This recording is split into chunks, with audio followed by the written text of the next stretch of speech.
12 dreams for the Red Queen under crown of stone.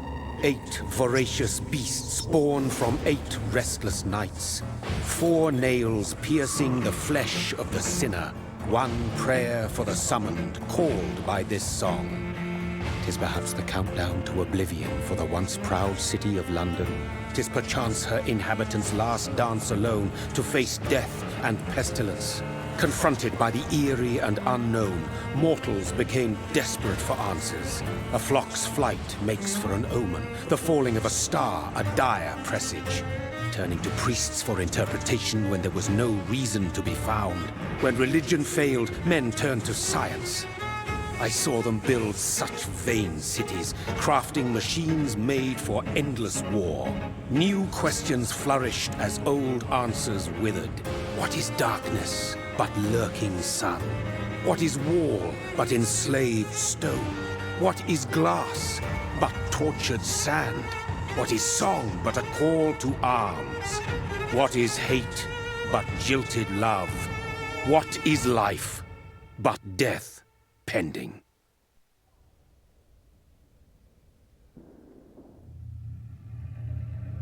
Death. Since the apple was plucked from the sacred tree, mortality was believed to be God's punishment, a righteous snare to keep mankind from ascending to the stars. They were all so wrong. Death is not a wicked thing, nor some holy retribution. A true punishment would be to never know its sweet kiss. Awaken from the harshness and be born once more.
Mary! Oh, no! Mary!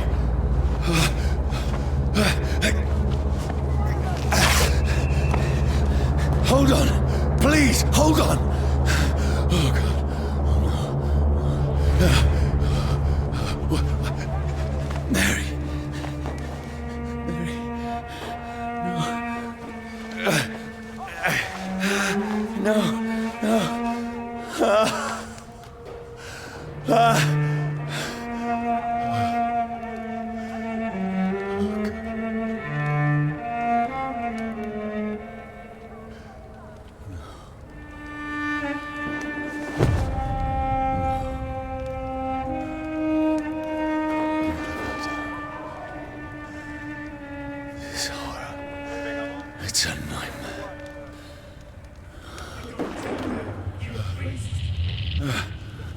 No!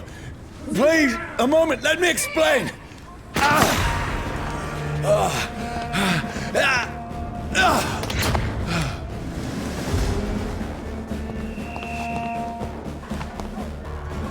These patrols are after me.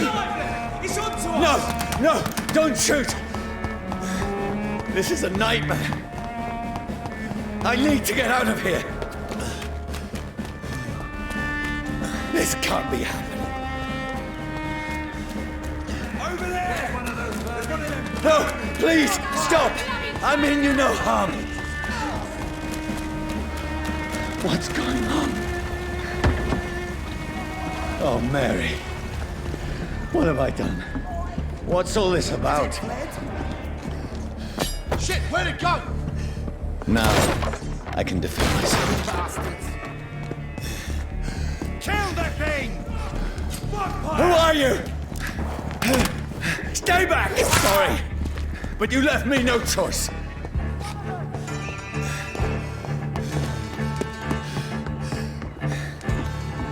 Who are you? Stupid beast! I'll take his head! Sorry.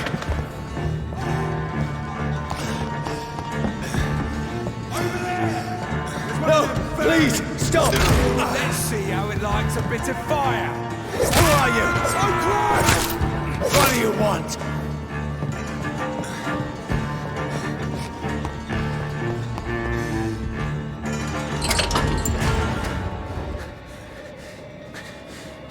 I mean you no harm. I need help. Die, you fucking leech! Please, listen to me. I can't make any sense of this. Shut up, beast! Who are you? What is this all about? What in God's sake? I'll do the rest of the job. Just leave me.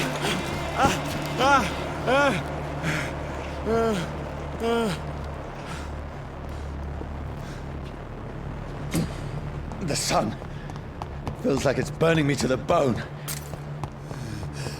I need to find somewhere to hide. Right now! Let me go!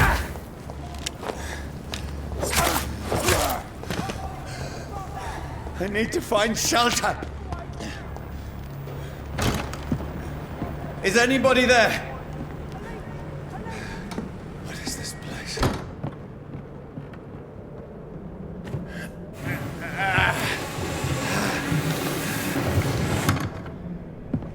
The place seems abandoned. I should be safe enough here.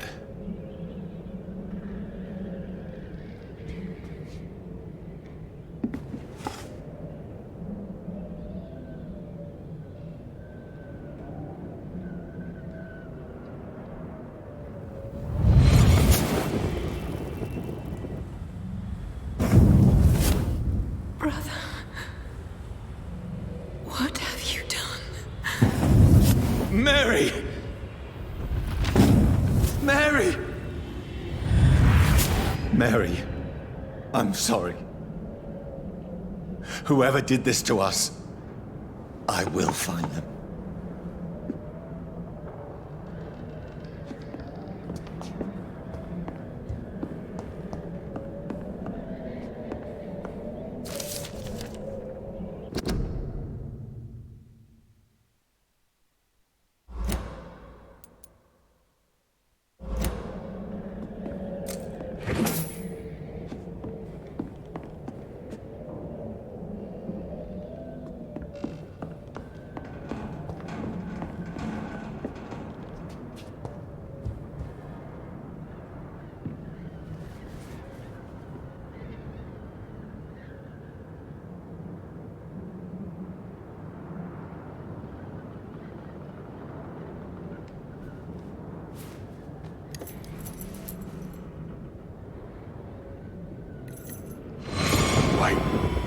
This one's dressed up fancy. Let's run through his pockets. Picking the dead's pockets? Are you serious? I've still a rent to pay. He's got no more responsibilities. What's this? Gold watch. Beautiful it is. We fancy it and share the takings. I suppose we are undertakers. Now, give him an Eve.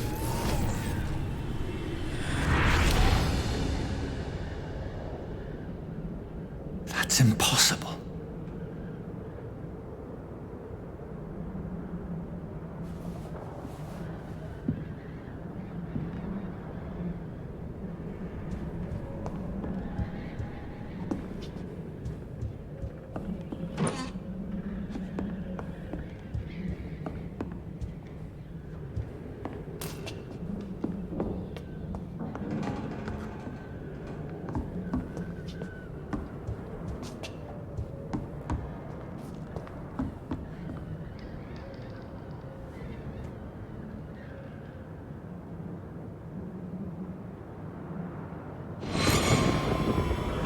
Dreams for the Red Queen that sleeps under crown of stone, that she might linger longer, her eyes as white as moon. Who goes there?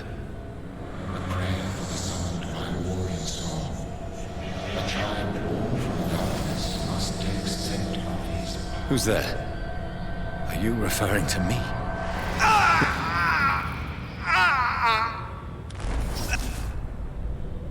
No! No! I still have so much to accomplish.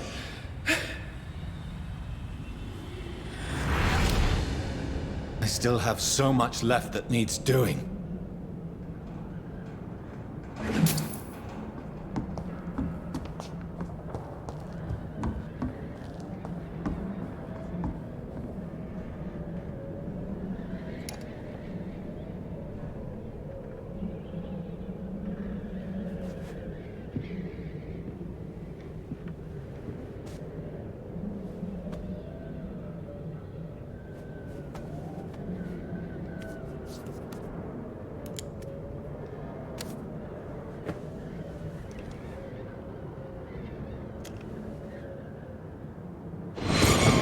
Johnny, this one's lost.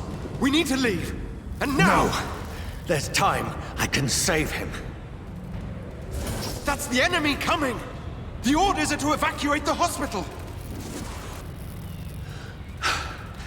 Done. He'll live. And now what? We fight. Killing is a hell of a lot easier than healing.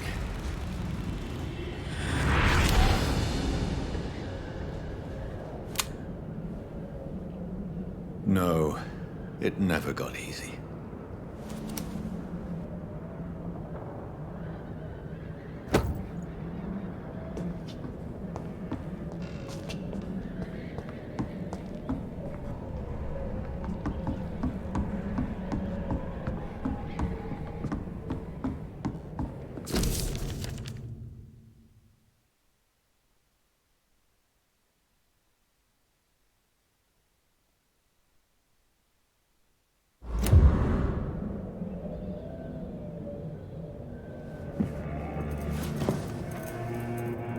This makes no sense. None of it. No sense at all.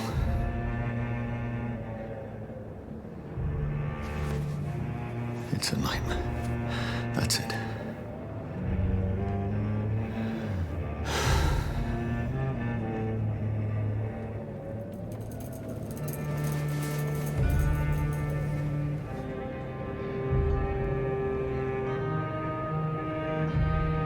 So be it.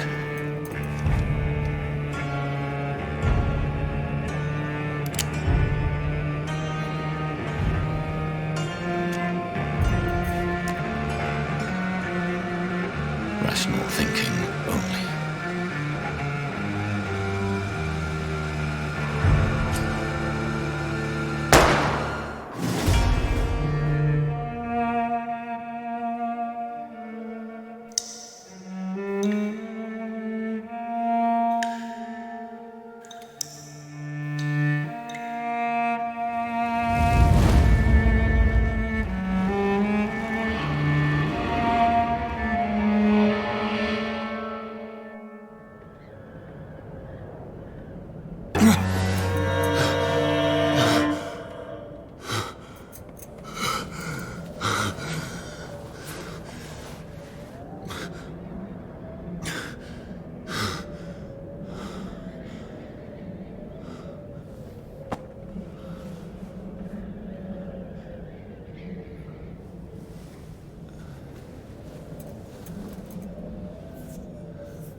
This is absolute madness.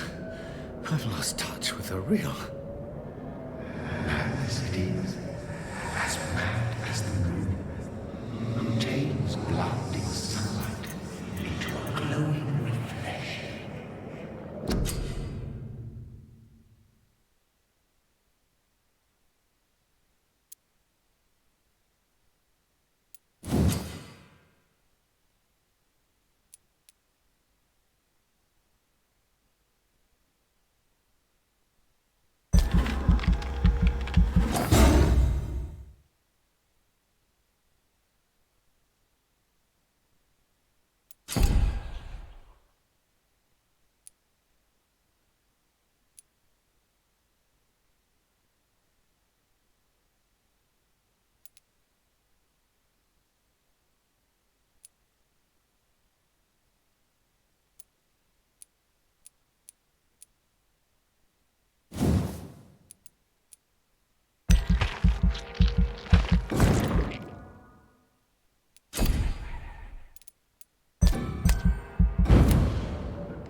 Voice in my head.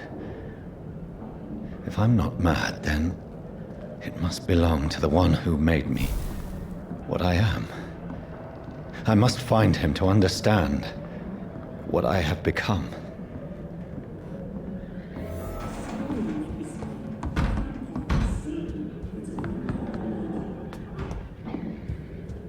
Where is it? It's closed. These people want me dead. I need to leave now.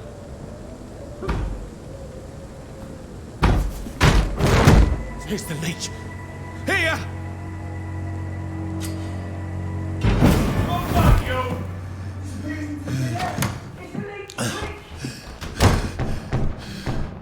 My head's spinning.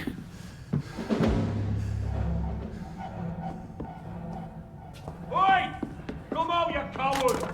It's locked, all right. Clever fucking beasts.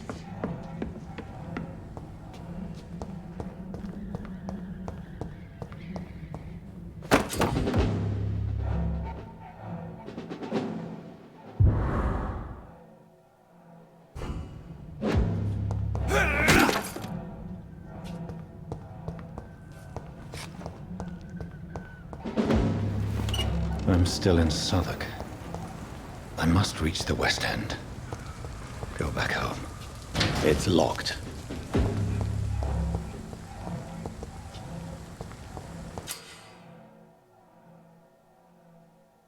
Die, vermin!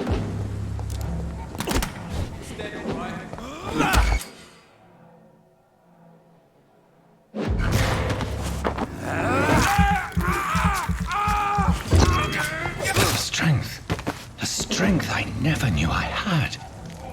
This one stinks already.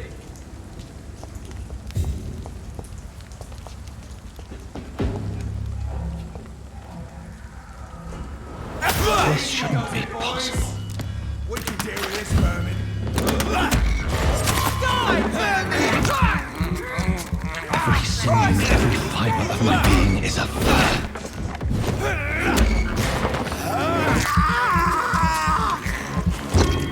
I feel like a child learning the limits of my body.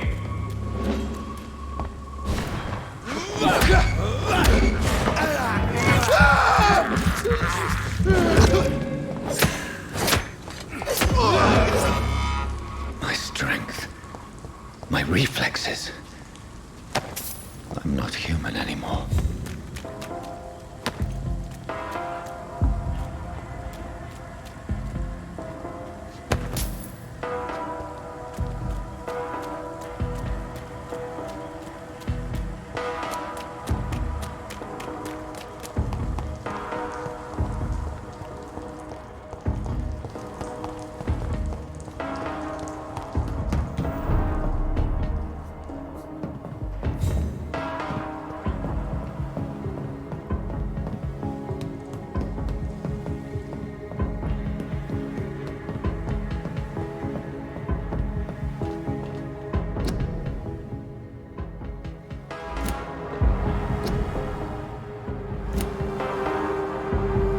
My poor sister.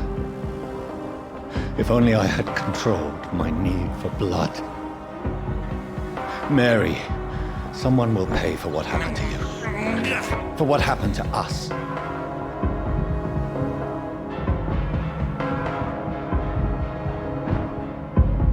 The dizziness from the jump. I can now control it.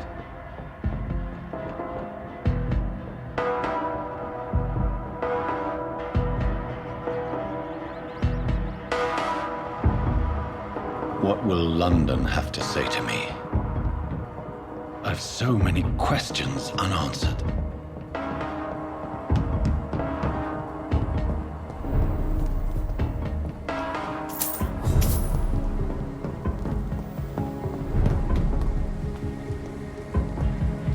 Another corpse.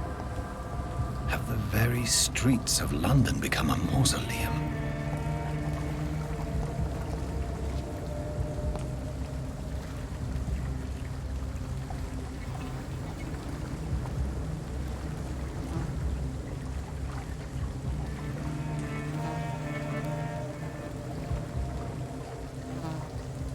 The man has been drained of all blood, but I can still smell the scent of it.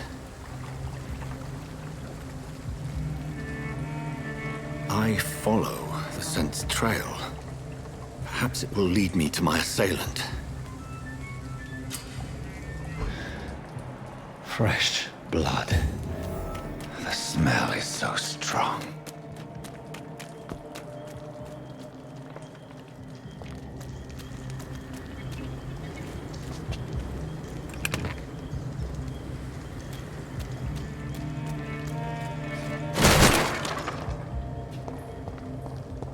This is a slaughterhouse. It's locked.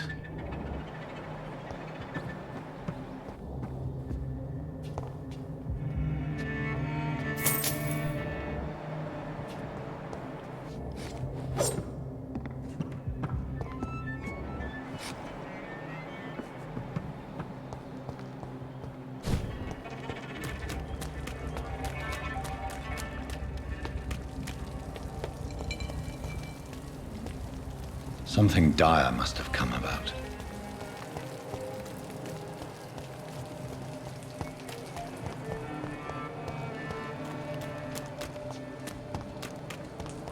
It's locked, all right.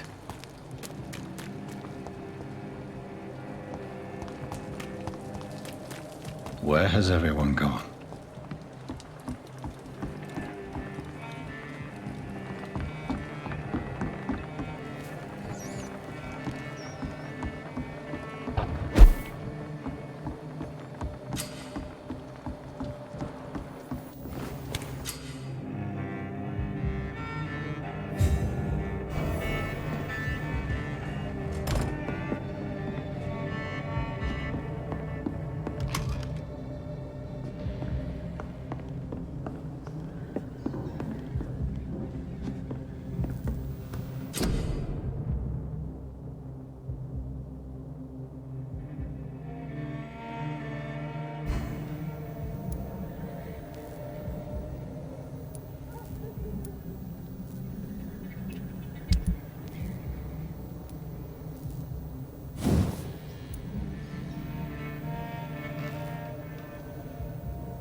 At last, a little life. Whoever he may be, the killer recently entered this bar. Maybe some of the locals saw him. I hope I live long enough to see them wet boot boys get what's coming to them. Can be done to get out of this bullshit mess. Hello, sir. Are you all right? Is there any way I can help you? I don't know. Maybe you could just talk to me. Maybe you prefer to speak with Tom, then. He's more agreeable talking to strangers. What's going on around here? Where is everyone? Too many dead, sir. First the epidemic, and now all these terrible murders. The murders?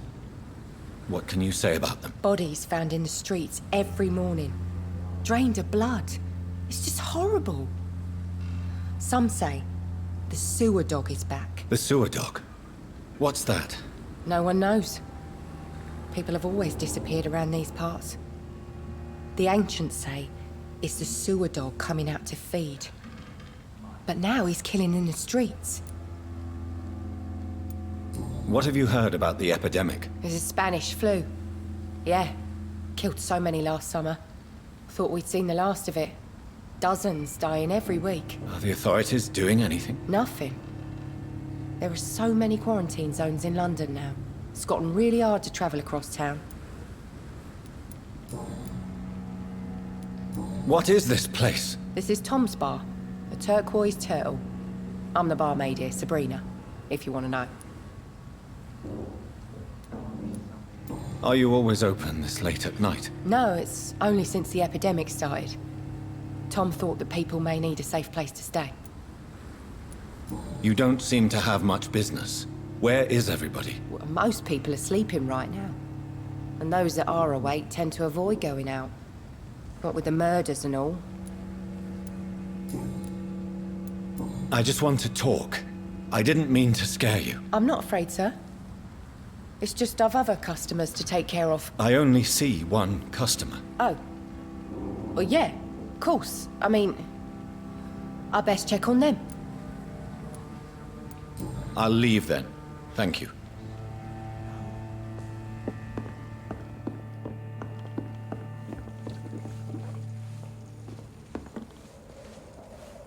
Good evening, sir. I wondered if I could ask for your help. Wow, you look like you need a drink. Yes. I apologize for my outfit. It's been a long night. Been there, seen that. Don't worry, things can only get worse. Has anybody entered the bar recently? Can't say. Sorry. I spent the night making love to that gorgeous bottle, see? This is important, sir. Are you sure no one has come in here in the last few hours? I don't know and I don't care.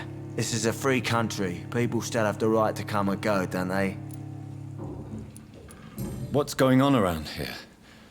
It's like everybody is hiding. You must be new here. Have you not heard about the murders? Everybody fears the return of the sewer dog. You make it sound like it's a fairy tale. People will always believe in monsters. It's easier than accepting their own darkness. We can all be monsters. Who is this sewer dog? It's the local bogeyman. Convenient answer for every crime that happened for decades. You murdered someone, blame the sewer dog, eh?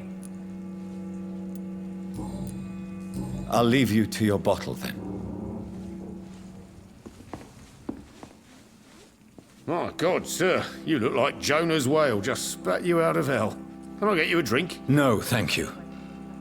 I'm not thirsty. Well, grab a chair and get some rest. This is going to be another long night. Why is it going to be a long night? You must be new around here. Don't you know about the murders? Tell me more about these murders. Every morning for the last few weeks, bodies have been found. And those poor sods didn't die of flu. Do the police have any leads on a suspect?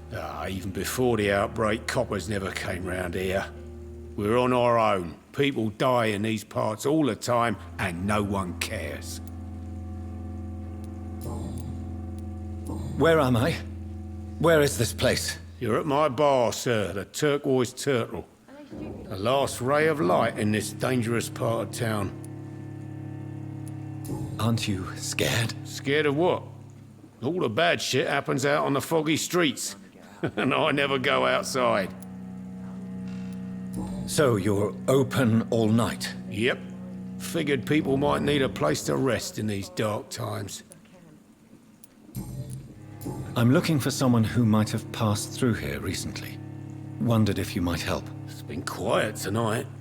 The only other person I've seen went straight up to his room. Thought it was kind of rude, actually. You mean he's still here? Well, yeah. He paid for the entire week. How long has he been here? He rented the room a few days ago and didn't say when he'd leave. Who is this man? What does he look like? Well, like a gentleman, I guess. Well-dressed, quite polite. A professor or something fancy like that. Always writing, reading notes. I need to meet this man.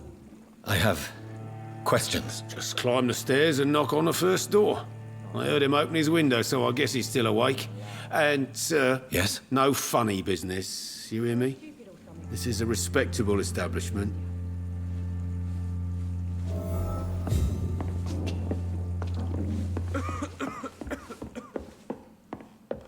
There's gotta be something.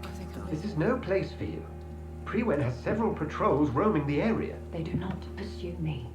But they're looking for vampires, and they're most efficient. They'll not relent until the killer has been identified. I have a common objective, but I require... I think someone is eavesdropping. Are you certain? You might as well come in, whoever you are. Slowly, vampire! Who are you? I mean you no harm. Saith the vampire. Present yourself! I need a word.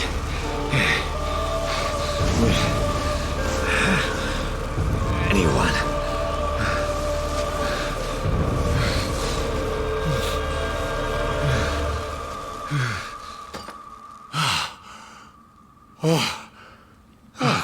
Well, that's something I can do for you.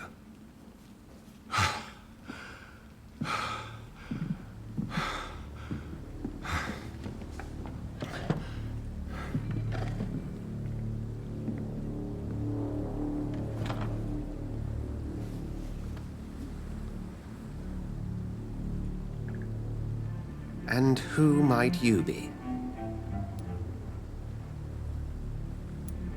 Tell me, who are you? First, tell me what you want. Then I may tell you. That's none of your concern. Sir, you have entered my room in the middle of the night, pale as a corpse and shaking like a tree. So please, indulge me. Someone is molesting people. In fact, killing them, biting them. The calling card of a vampire, like you.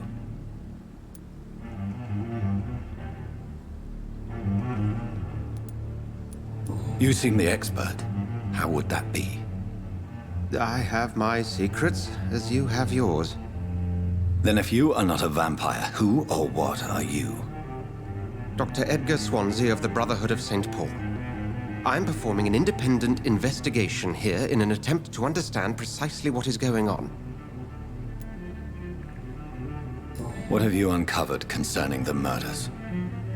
It started a few nights ago. Rumors of violent murders. The docs have always been, shall we say, somewhat unsavory. But this is different. How different? A vampire is at work here. Famished. Reckless. It must be brought to ground, and quickly. I heard another voice, that of a woman. Who were you talking to? Ridiculous. I've no idea what you're talking about. Something tells me not to trust you. Then the feeling is mutual. And what exactly is this Brotherhood? Sir, if the name is not familiar to you, then we shall discuss it another time.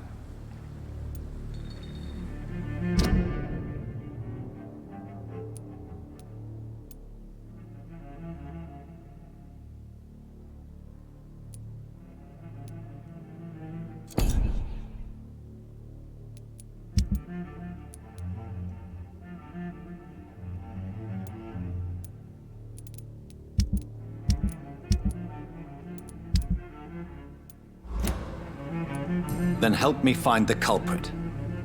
I may. If you'll first tell me why you opened this door. I followed a trail. The scent of blood from a recent victim. It led me here. You thought I was your aggressor? That explains a great deal. We're both chasing the same shadow. A shadow, indeed. Yet I heard his voice in my head. There was a moment I believed I was mad. You should let me handle this affair. You've no idea what you're up against. No. I will find the monster. He is mine. How will you do any better than I? But then let me ask you this. What are your intentions if you find the killer? I will at last have the answers to my questions. Then I can only wish you good hunting. And pray we shall meet again.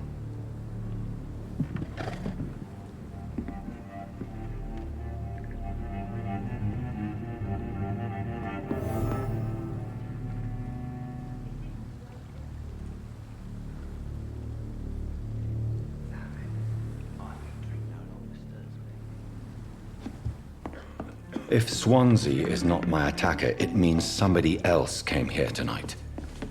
Someone must know. Welcome back. Did you find what you were after? I can't say I have. Are you sure no one else came into your bar before I arrived? Hey, I told you, you were the only other stranger I've had.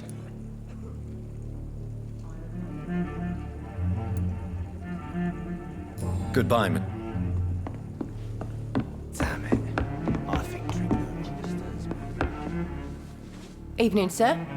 Can I help you? I have a few questions for you. Well, if you must. I spoke to Dr. Swansea. He's not the man I'm looking for.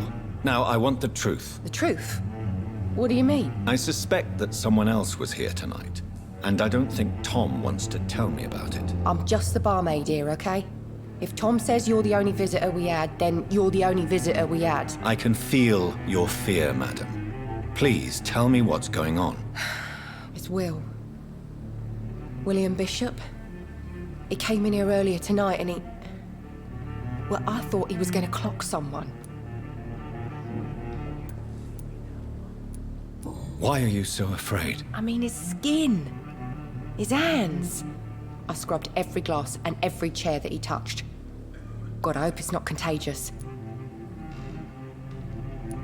What happened tonight? He was dead drunk, as usual. But my God, his eyes. His face. He must have caught something awful. He shouted and cried. It was terrible. Tell me about this William Bishop. Will was a sailor who worked at the canning factory before he lost that job. A nice bloke, really. He's never been violent. Until tonight. Why keep it a secret? Why not tell me about it? Tom's nothing if not loyal. After Will lost his job, he offered him one ear. They used to be good mates. But recently, well... Will started to get very aggressive. I see. Thank you for your candor. I'll be sure to talk to Tom.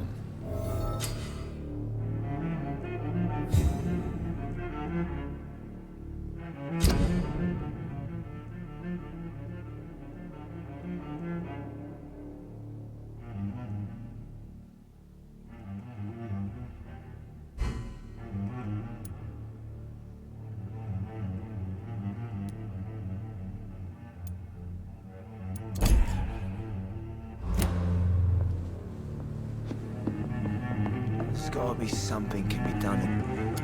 Hello, sir. May I disturb you again? And you're still ugly as sin. I'll leave. You again. Okay.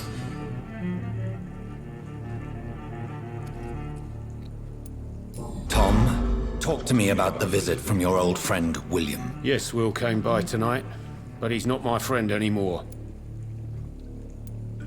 Why lie to me if he is not your friend? I didn't lie.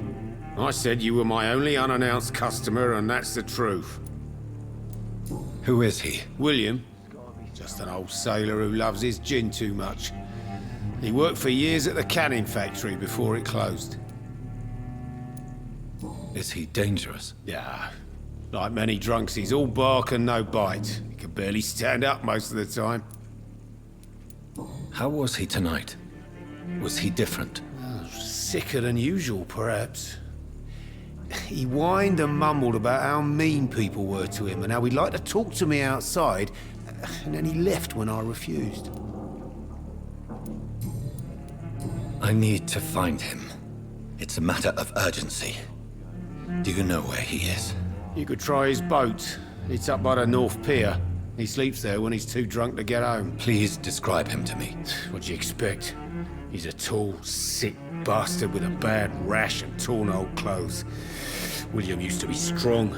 Now he's a mess. Thank you, Tom. If you see him, tell him I don't want him back here unless he cleans up his act, okay?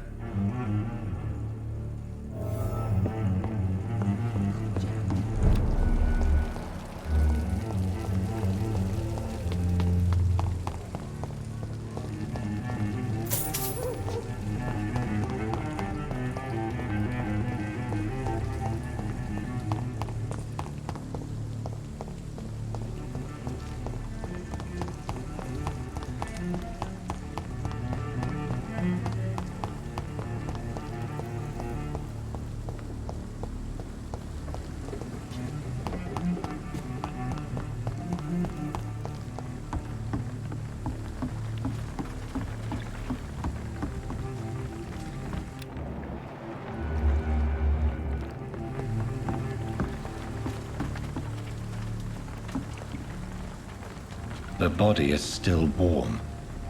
This man has just been drained of blood. This man was armed. He tried to defend himself. What's this? Some sort of note.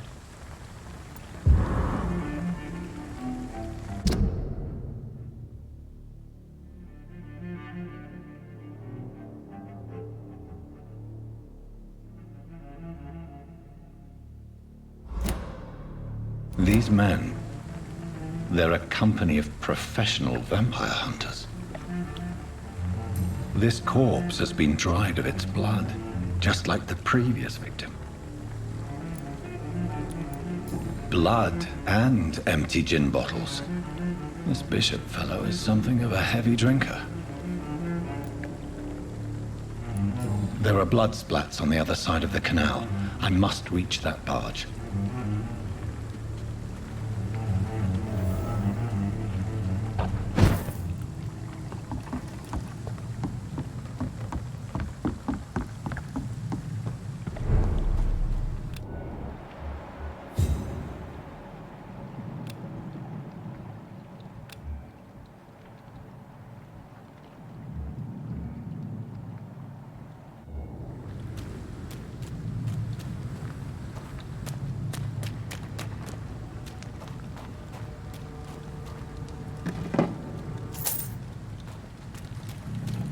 I cannot enter.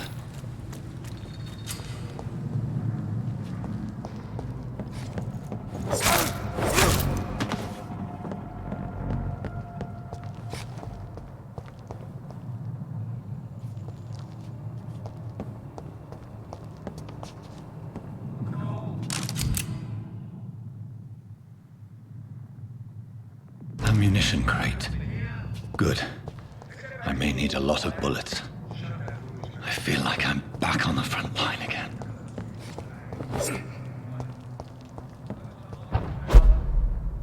But I've only been part of the guard 3 weeks of the day. All the more reason to show it.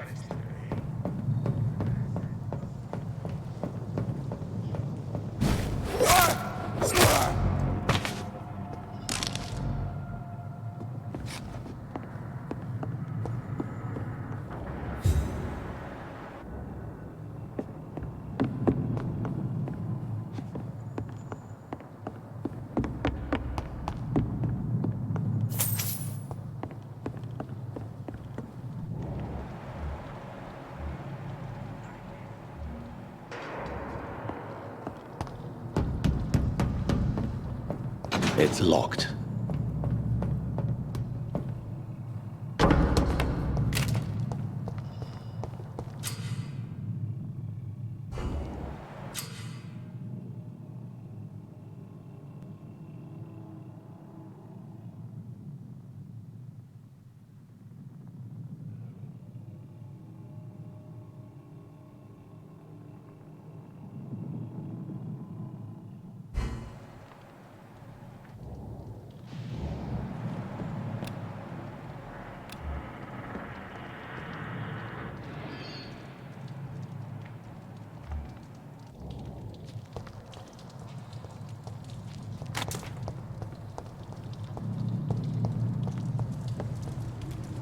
Crush the leech, boys!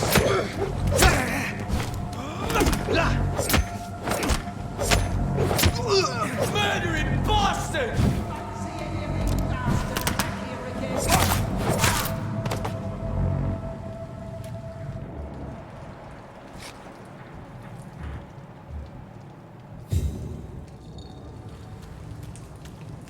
There's one of them!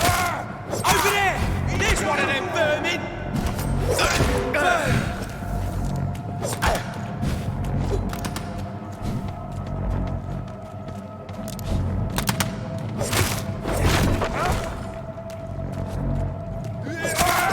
Filthy piece of shit!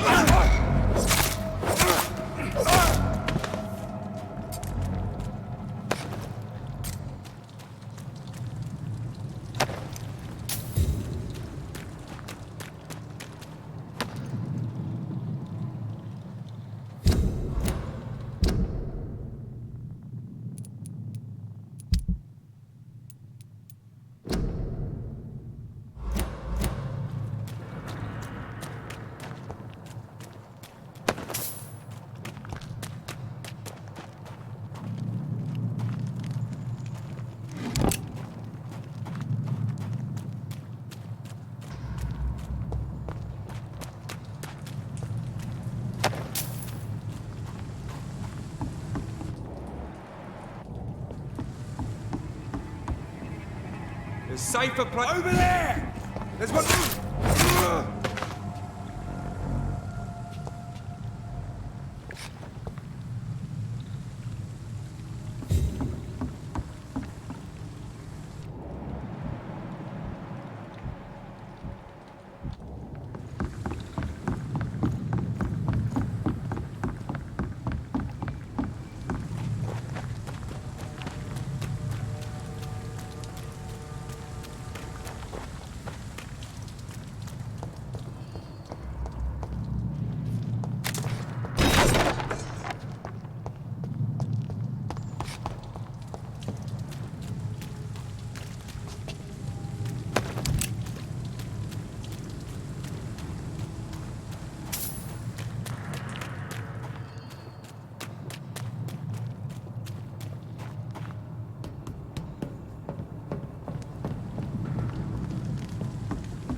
Are you deaf?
I cannot enter. Fresh blood. The whole building reeks of it. The scent is so strong it makes me dizzy. I'll not betray your trust. You see.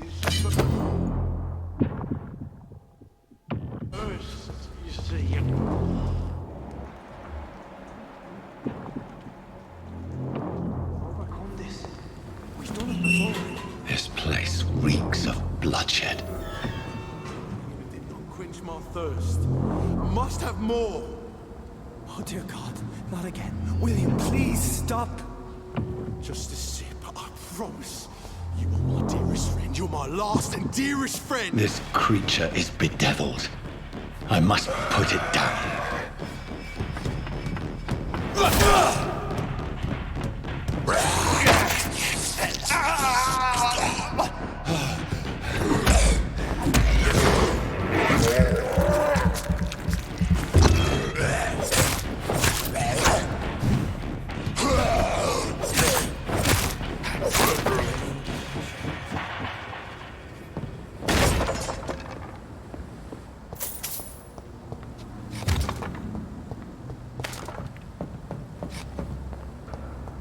William, please, stop.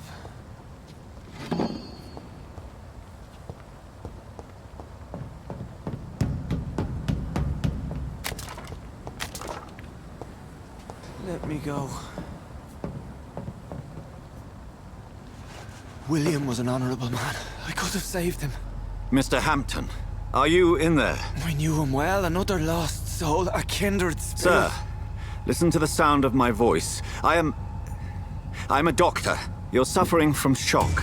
I must return to my flock. They'll stray without me.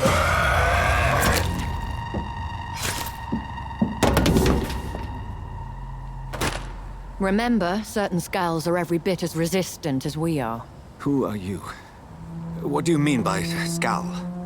You truly are a newborn. I should have realized. Wait. You are the woman from the bar. Are you... like me? Can you help me? I believe, sir, I already have.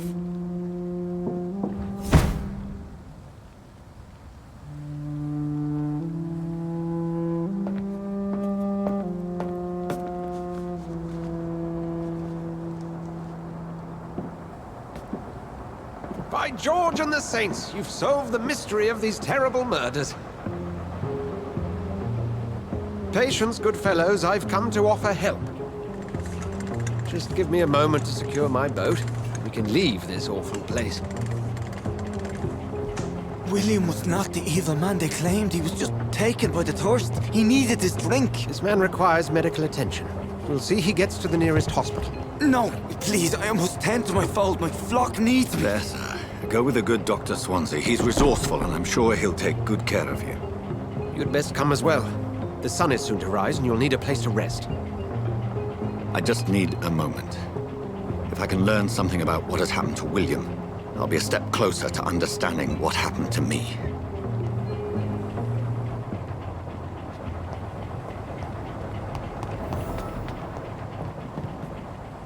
This poor creature can't be my maker. Could it be some subspecies of vampire? I must find a place to analyze the blood.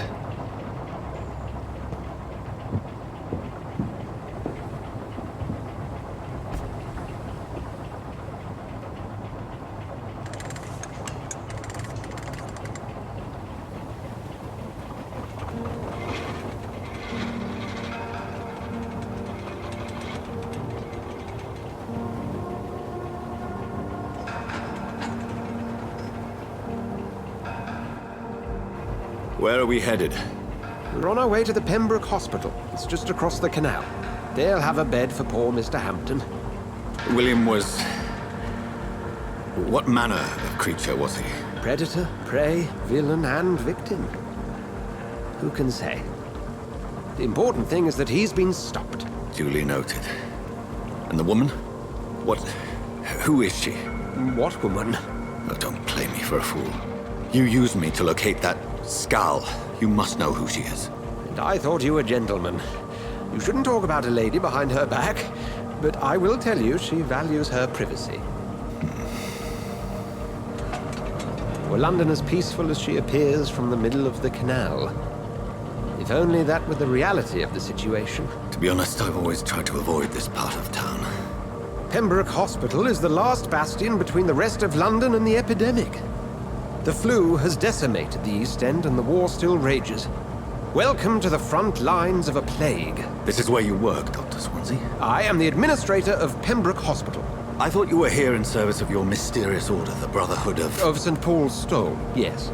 But first and foremost, I'm a man of science. A physician, like yourself, Dr. Reed. How do you know who I am? No need for modesty. You are Dr. Jonathan Reed, a surgeon of some caliber and renown, if I'm not mistaken. You are correct, sir. I knew it! I had my suspicions. But when you took the blood sample from the corpse of poor William, I was certain.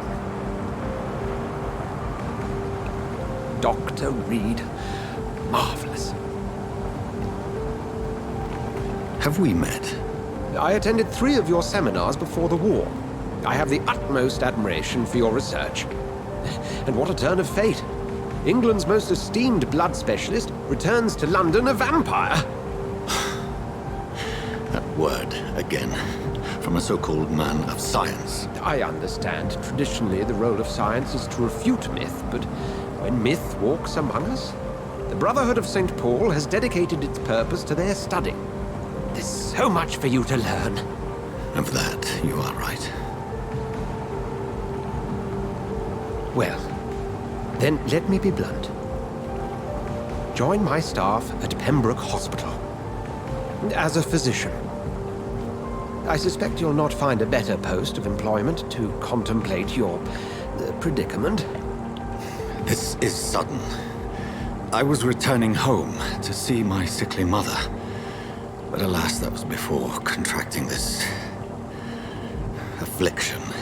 Dr. Reed, take a moment to consider. The post would be for the night shift, providing a good explanation for your absence during daylight hours. You'll be adequately reimbursed, and have a place to hide.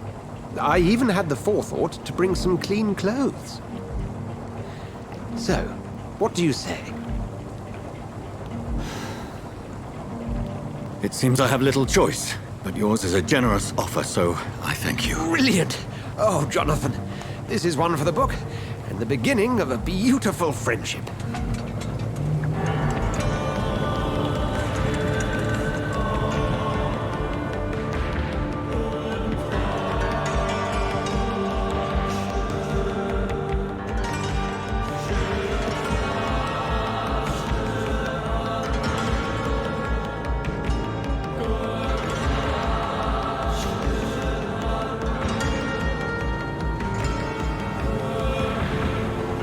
Dr. Swansea, thank goodness. I was beginning to be concerned. Worry no more, Nurse Crane, for I bring good news. Oh, Doctor, what a night. We lost 2 more patients. Nurse Scow said she couldn't take it anymore and resigned. Yes, well, I'll make a new rota in the morning. In the meantime, find a good bed for Mr. Hampton. Be sure to pay attention to his needs. Of course, Doctor. Oh, and Dorothy? Yes, Doctor? Dr. Reed here has just returned from the front. He served King and Country and will be joining us here at Pembroke. We're very lucky to have gained a surgeon of his talent, and one so experienced in blood transfusions. That is good news indeed, Doctor. Oh, yes.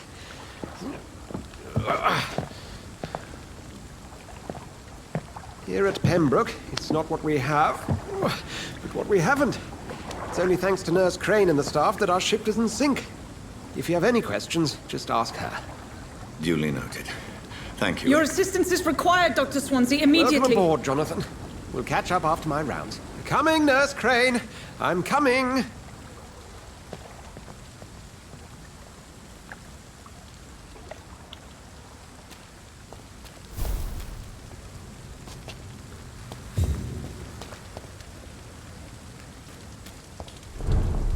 Come on, you bastard!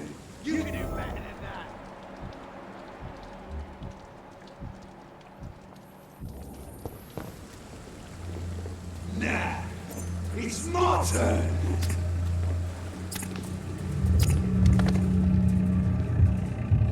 Rotten or pristine, each heart contains the seeds of life. Drink at this river, try it all.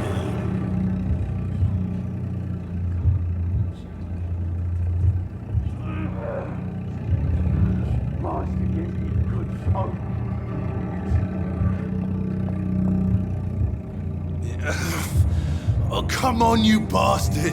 I won't bite. Sir, please. You've lost too much blood. Calm yourself. You think I didn't notice? Stop your staring and get me to an hospital, you arse!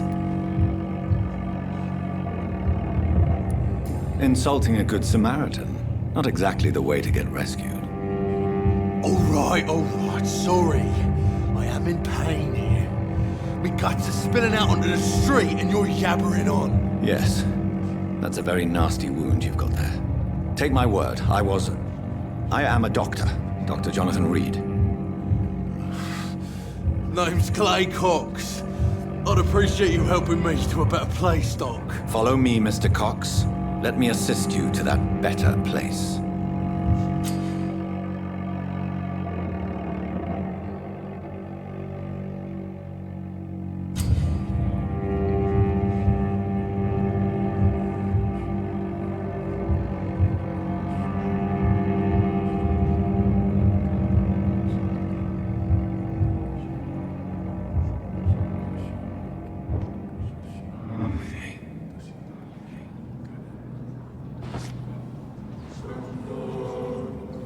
Bring this fading light into the shadows. Dance with him the dance of life and death.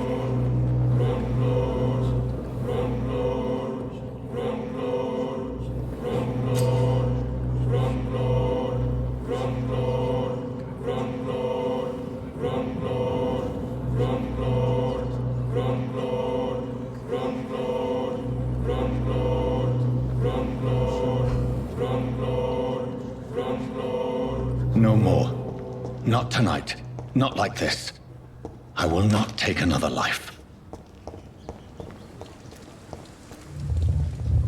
It is wise for the huntsman to sometimes let his prey go, but no famished hunter can run for long.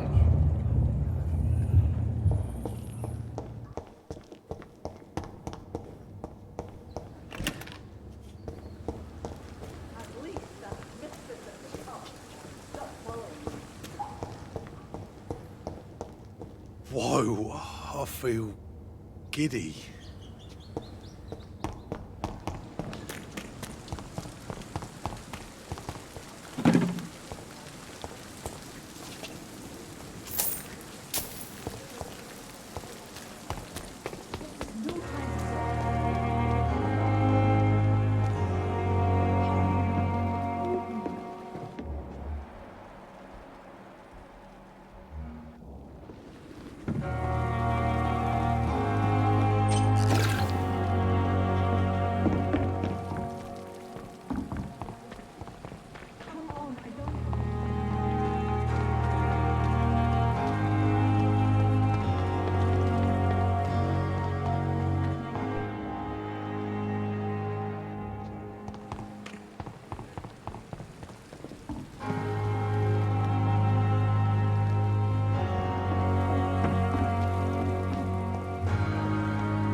Doctor, where have you been? I've little time to play hide and seek with new staff members, no matter how illustrious they may be. I found a wounded man by the docks. He answers to the name of Clay Cox. He requires urgent medical attention. Already making the rounds? That's the Pembroke spirit. I'll ask our porter, Milton, to bring him back immediately. Thank you, nurse. What can I do for you? Dr. Swansea insisted we provide you a quiet office. You'll find it on the second floor with your name on the door. Thank you. Nurse Crane, isn't it? Yes, Dorothy Crane. Welcome to Pembroke Hospital, Dr. Reed. Your office has been prepared. I would like to ask a few questions first.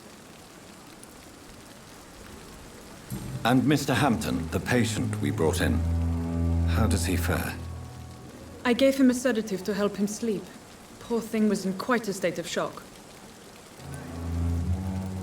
What kind of man is Dr. Swansea? Well, you accepted the job from him. I thought you would have known about your employer. Apologies, I've only just met him the once. This is sudden. I've only just returned to England. Dr. Swansea is a brilliant surgeon and the most compassionate physician. It's right to assume Dr. Swansea knows far more about me than I do about him. You'll get to know him soon enough, and better than me. The administrator has better things to do than mix with us. If you could point me in the direction of my room again, nurse.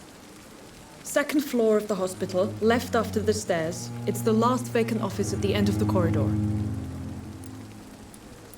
Thank you, Nurse Crane.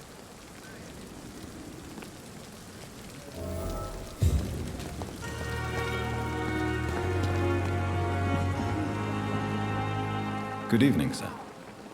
So it is true. The famous Dr. Reed has joined us. I can't think of any better news during these terrible times. Do we know each other? Actually, yes. We met once before, at the Rockefeller University in New York. Dr. Tippett, yes, I remember. I was assisting Professor Carell in his research about coronary bypasses.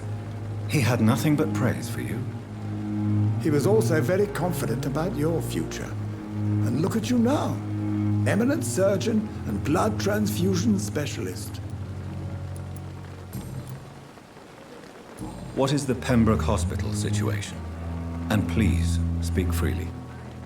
This hospital is not exactly the best of London. I'm sure you are used to working in a better environment. It's more than enough. In any case, the personnel of a hospital are much more important to me than the building. Don't be misled by appearances, Dr. Reed. This hospital does not lack talented people. It just lacks hope.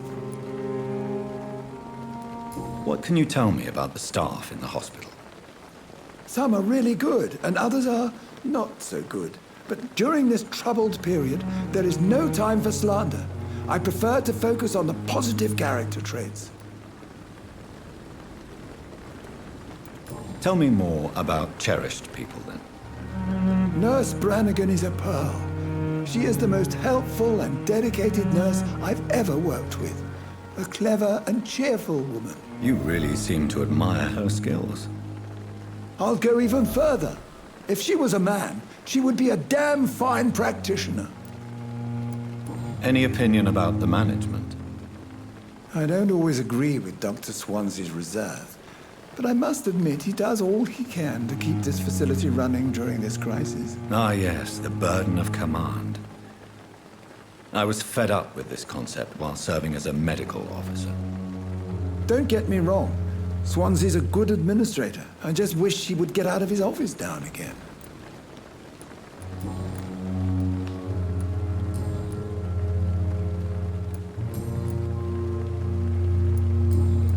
Goodbye, Dr. Tippett.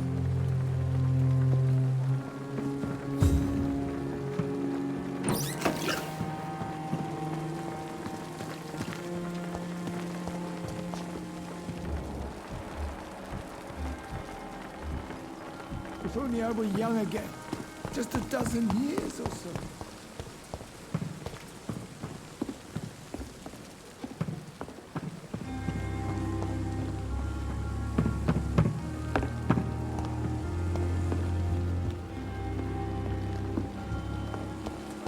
Horrifying epidemic. Good evening, sir. I'm Dr. Jonathan Reed. I'm new here. I've already heard about you, Dr. Reed. I'm Milton Hooks, the ambulance driver for this shithole of a hospital. That's quite a blunt introduction, Mr. Hooks. You can call me Milton. I like to speak my mind, Dr. Reed. Perk of the job. Don't judge me, and I won't judge you. I'm not sure I understand what you're talking about. Well, I'm no doctor, but I'm pretty sure a gun can't be used as a surgical instrument. You have a keen eye. I learned to shoot during the war, and have carried one ever since. Old habits die hard. No need to explain, Dr. Reed. And if you ever need a better gun, remember, I may have something for you. How is the situation around here? You want to hear the situation is all right? It's fucking awful. We lack everything, and it's getting worse every day. Are you really smuggling weapons through the hospital? And why not? I've already been attacked by patients, you know.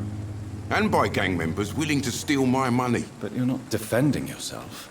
You're selling guns to civilians. You keep people alive your own way, Doctor. I offer them another way to protect their health. So what do you do exactly in this hospital? Apart from smuggling guns, I mean. I've been an ambulance driver since... too long, I guess. I bring sick people here night and day. It's a dirty job, but I get it done. Most of the time. Since you're on the front line, how is the sanitary situation in this vicinity? It's a complete disaster. It's even getting dangerous to enter some streets or buildings. Even the locals attack you. It sounds like things have been a bit rough recently. What's happened? Yesterday I got attacked by the patient I was bringing here. I escaped through the hospital's garden, but I lost my wallet when I was running. You left an infected patient outside the hospital? That's incredibly dangerous. Go there yourself if you want, but be careful, Doctor. I'd rather not bring your dead body back.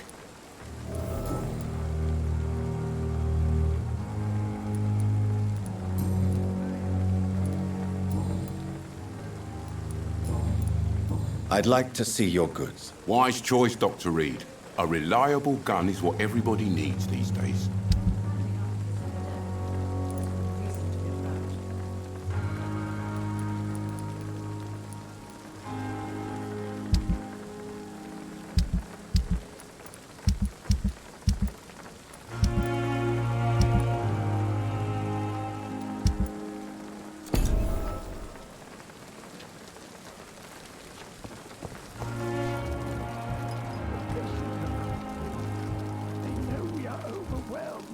This horrifying epidemic.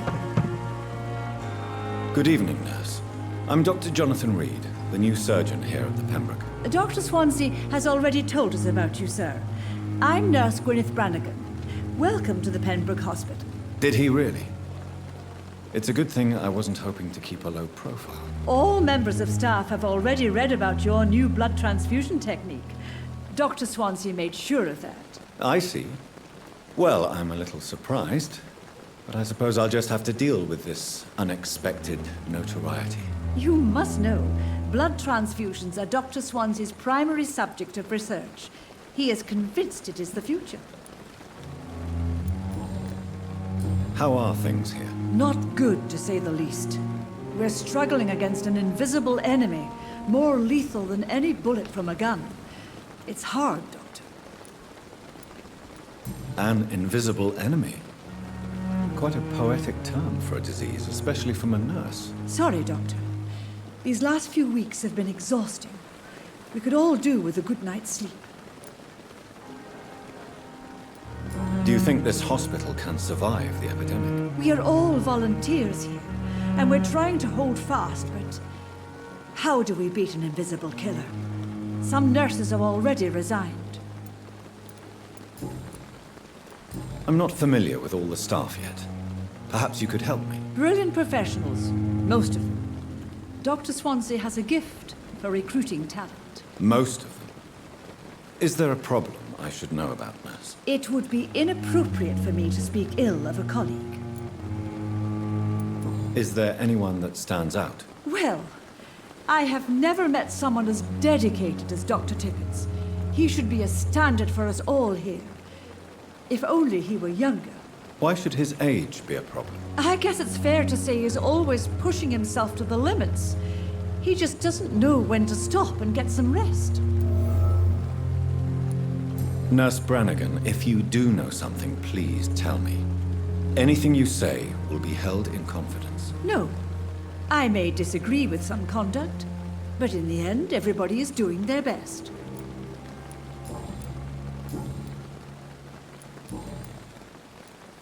Why does Dr. Tippett's claim you're the main reason he keeps working, despite his fatigue? If it wasn't for him, I probably would have left the Pembroke years ago. Dr. Tippett does not think of you as just a nurse anymore, does he? If you're suggesting he's not taking my gender into consideration when it comes to medical practice and knowledge, I really hope he doesn't. Goodbye, nurse. Call me if you need assistance.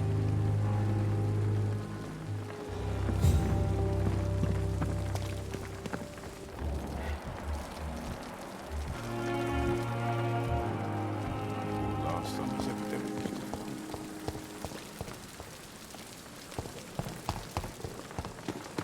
Another night with the glorious Spectator. Dr. Swansea is right. This place seems perfect to conduct my research. Good evening. Dr. Reed. Goodbye,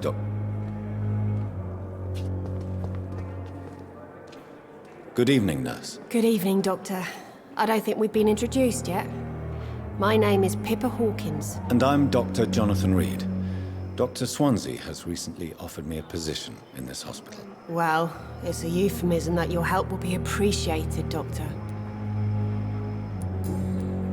How would you describe the situation at the Pembroke Hospital? It's serious. The flu is wreaking havoc amongst the staff and patients. We are running out of everything. You must get a hold of yourself, nurse. Sorry, I'm exhausted. No one has any idea when this epidemic will be over. Nurse Hawkins, the Spanish flu won't last forever. Even the Black Plague didn't kill everyone. I wish I could believe you. But what if this epidemic was worse? What if in the end, nobody was spared?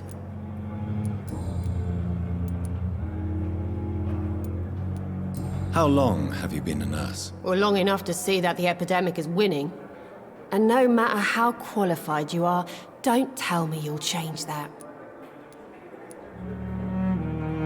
You'd be surprised what dedication can achieve, Nurse Hawkins. In medicine, sometimes we're just a test result away from a miracle. Sorry, Doctor. I don't want to sound bitter, but I'm just too tired to give a pep talk like Nurse Brannigan. How is the Pembroke staff coping with the epidemic? Well, not well. Milton, the ambulance driver, is even more grumpy than usual, especially concerning doctors. Why is Milton grumpy on a daily basis? Is it just an act? Milton's not the kind of man who's bothered about a bad reputation, whether he deserved it or not. Why does Milton dislike doctors? I don't know. Just ask him. But be warned, Milton is not the chatty type.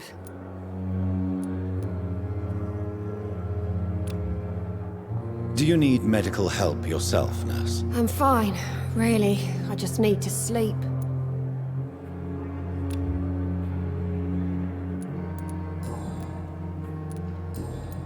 Goodbye, Nurse Hawkins.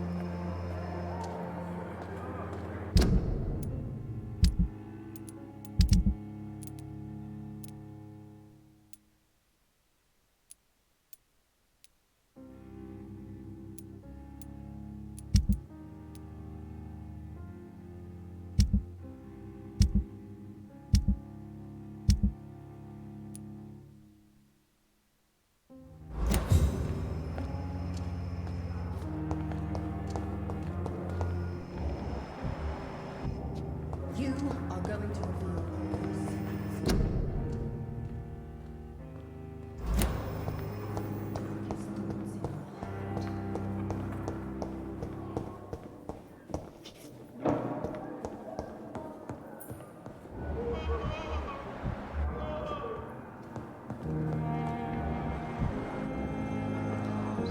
Good evening, sir. I'm Dr. Reed. I believe we're going to be colleagues. Reed? Yes, I've been informed about your arrival. I'm Waverly Ackroyd. Welcome aboard, I suppose. Does my arrival inconvenience you in some way, Dr. Ackroyd? Let us just say that I don't particularly share Dr. Swansea's enthusiasm for hiring you. What we need here are reliable professionals, not overrated dabblers. If you have a problem with me, Dr. Ackroyd, please feel free to tell me. Dr. Swansea has imposed your presence on this hospital without asking anyone's advice. The benefit of his position. But I don't agree with it. I know we've never met before, but I believe this hospital could use all the help it can get. You will agree with that, I'm sure. Oh, but I have heard about you, Dr. Reed. Of course, you can't say the same about me, since I have not wasted my time courting the press.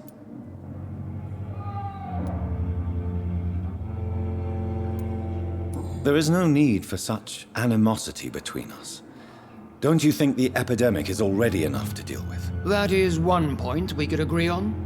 And that is precisely why I want to be sure that you will be of help to this hospital instead of a burden.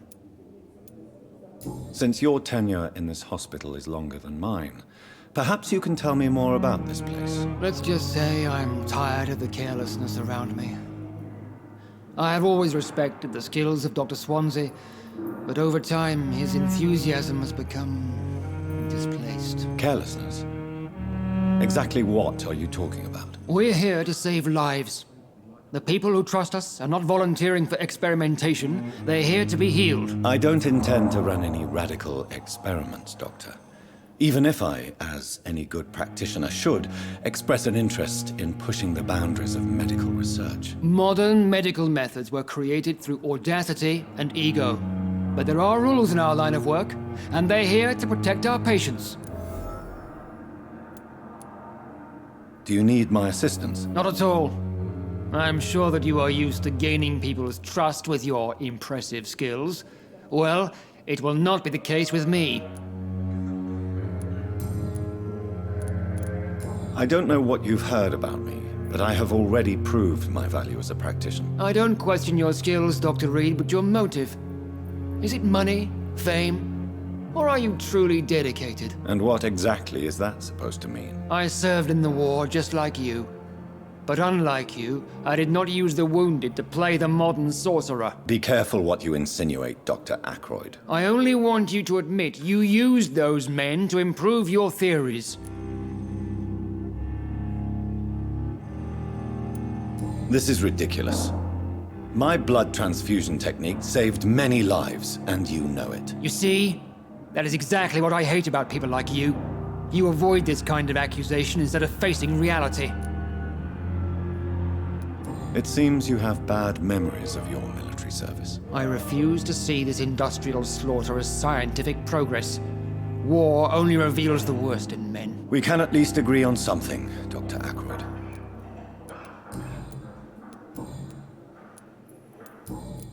Thank you for your time. We'll talk later. I'm quite busy. Thank you.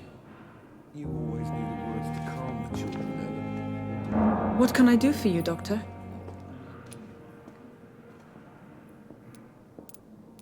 Thank you.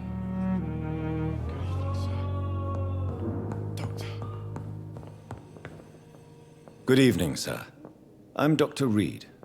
May I help you? I don't know if a third opinion is needed.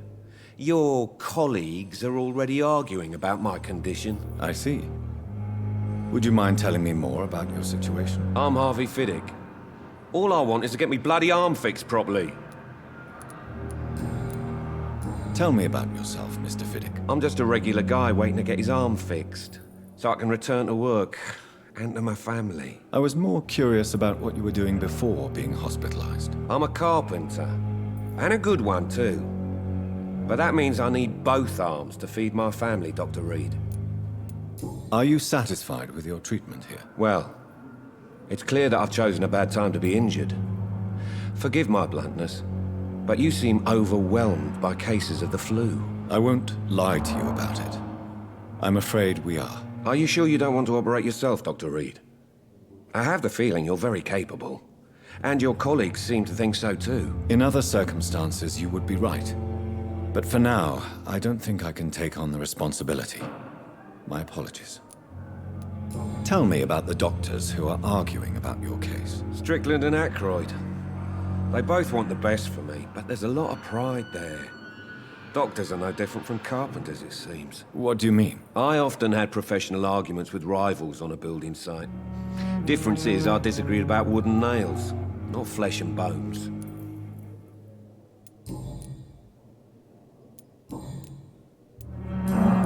Goodbye for now, Mr. Fiddick. I'll see you later. Good evening. Good evening. Is there anything else that's bothering you? Can I help in any way? I'm all right. Considering the state of this place, I should consider myself lucky, I guess. Goodbye. Sweet girl. But it reads me like a book. I never could keep anything from her.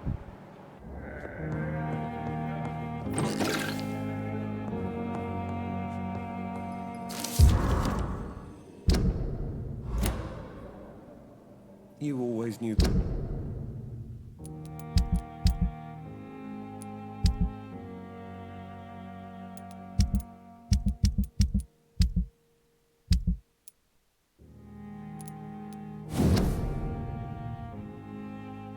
Words to calm the children, Ellen. As for me, what a blundering idiot. Good evening, sir.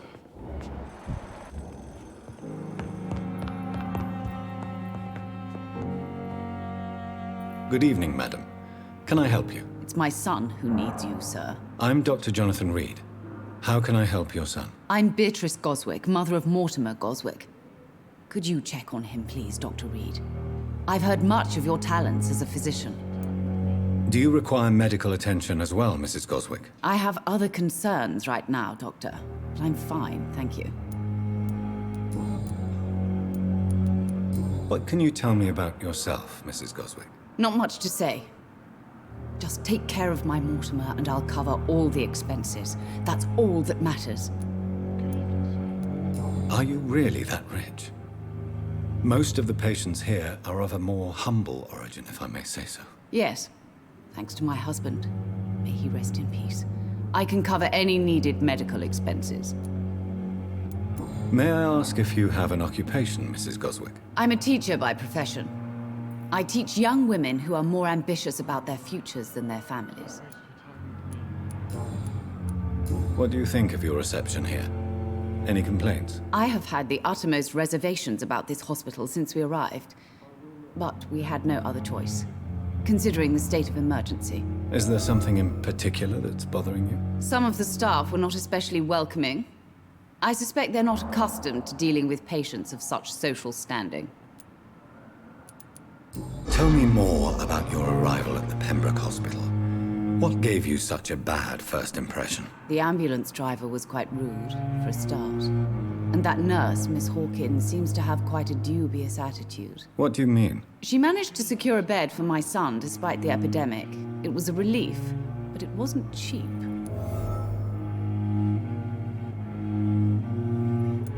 I share your concern, Mrs. Goswick. Be sure that I'll talk to the people involved. I don't expect compensation, Dr. Reed. But I'm aware such behavior would not be tolerated in other hospitals. She charged you for a bed? Yes, and I paid without question, considering the urgency of the situation.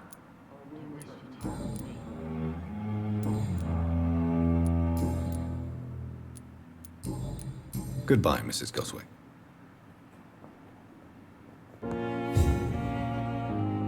Good evening. I'm Dr. Reed. Can I help at all? No. Really? Why are you here, then? I don't want to talk. My throat hurts too much. I suppose that this pain is the reason you're here. Is someone taking care of you? Yes. And no. Could you at least tell me your name, sir? Mortimer. Mortimer Goswick. Tell me about yourself, Mr. Goswick. I don't want to talk, Doctor. How painful is your throat, Mr. Goswick? So painful I'd rather not talk at all, Doctor. I'm sure you realize a doctor and his patient have to communicate, sir. Would it help if I gave you some paper and a pen? Not really. I see. Then maybe it's not just your throat that hurts, Mr. Goswick. Perhaps your sore throat is just the consequence of something more hurtful. Yes, maybe. But I don't want to talk or even write about it now. How painful is your throat, Mr. Goswick? So painful I'd rather not talk at all, Doctor. I'm sure. Not really. I see. Yes. Why did your mother have you hospitalized here? She seems convinced this is a bad hospital. My mother just wants the best for me. She won't rest while I'm here. She'd go all the way to hell and back to help me. Pembroke Hospital may look unorthodox, but rest assured, you're in good hands here. It's not me you have to convince, Dr. Reed. It's my mother. Is your mother bothering you? As your doctor, I can ask her to leave you alone if you would prefer. That's tempting, Doctor. But you have no idea what my mother is capable of. She would tie herself to my bed if you asked her to leave. Do you need any help? I'm afraid I may, sir. I don't mean to be a burden. You are not a burden, sir. Healing you is my responsibility. And you have my gratitude for that.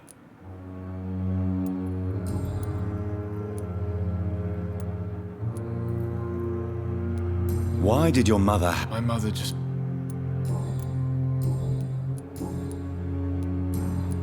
I have to... I'm all right. Don't waste your time with me.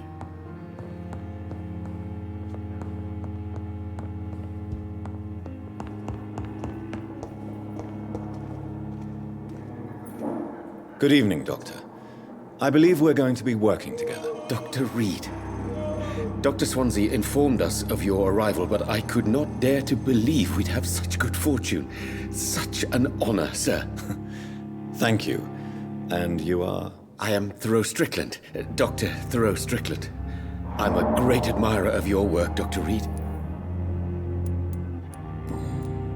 Please, could you tell me something about yourself? I'm a great admirer of your work concerning blood transfusion, Dr. Reed. I run my own experiments. I'm convinced it's the future. What made you choose to be a doctor? I'm not ashamed to admit you and your work have inspired me. I am honored to have the opportunity to work by your side. It's always a pleasure to share scientific and medical knowledge with someone eager to learn. I'll be glad to help you if I can. This epidemic may be the century's most terrible disaster, but I'm convinced that we, as doctors, are the only ones able to defeat it. I based my technique on my mentor's research. He helped me perfect my method. What is yours? I'd rather not talk about it. For now, it's just theories and first approach. My process is purely experimental and unsuccessful. As long as you're cautious and methodical, you may remain empty-handed, but you won't fail. You're not the first one to warn me, but I am convinced knowledge is the main weapon against the ravages of this epidemic. What do you think of Dr. Ackroyd's aversion to modern medical methods? It's a shame he's so narrow-minded. Dr. Swansea taught me that science is about exploring uncharted territory. I'm convinced that's true. With the influenza and all that's going on, you should put your differences aside, don't you think? Why is it so difficult to work together? I believe that if Dr. Ackroyd had been the one to discover the transfusion process, he would be the first to recommend its use. So you believe it's just a question of jealousy and pride? Dr. Ackroyd is as proud as he is blinded by his obsolete concept of medical science. What can you tell me about the Pembroke? Well, it has always been an honor to work with Dr. Swansea. But with your arrival, I can't think of a better opportunity to learn about blood transfusion. Do you need help with anything in particular? Well, yes, maybe.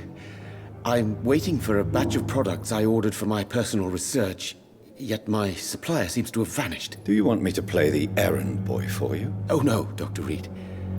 But if you went personally to his shop, what with your reputation and all, he wouldn't dare to refuse the products I need. I see. Well, give me the address, for I may pass by if I have time. You seem quite optimistic. It's a rare and precious attitude in these difficult times. I'm convinced that this epidemic is a test of endurance and dedication for us men of science. Questions remain about our capacity to resolve the situation. True. Last summer, during the first wave of the epidemic, I used to joke with Milton about the extra work. We're not smiling now.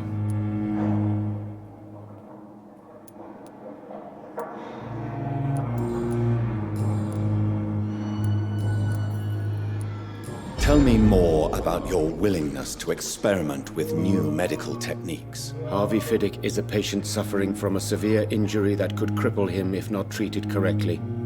I'm convinced your blood transfusion technique could help him. What is it you really want? To save him, or to prove your point? Fair question. I want nothing but to save my patient, Dr. Reed. Especially since I know Mr. Fiddick's story. This personal involvement could also appear to be a lack of impartiality. You must know that a good surgeon must remain neutral. I agree. But that does not excuse Dr. Ackroyd's behavior, a man who did not even take time to converse with his patient. Do you think keeping his distance was a mistake? All I know is that I'm taking care of human beings with desires, hopes, and fears. Not some biological machine comprised of blood, bones, and flesh. Tell me Mr. Fiddick's story. Our first diagnosis was compromised because Mr. Fiddick lied to us about the real origin of his injury. He first claimed it was an accident. But why would he hide such crucial information from us? Because he is a proud father, ashamed of putting his children at risk because of his own negligence.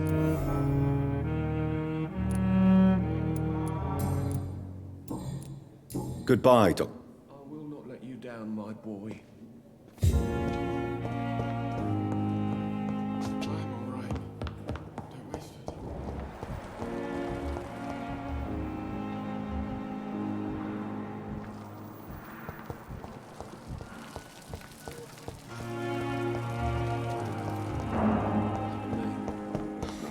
Sure we're making a difference.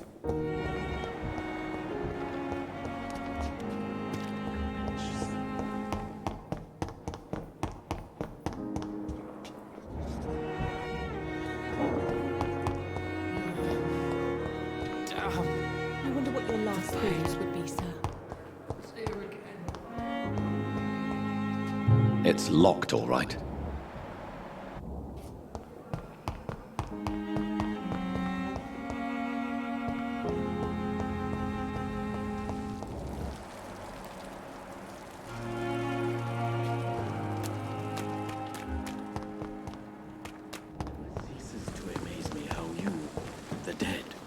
Seem peaceful and locked.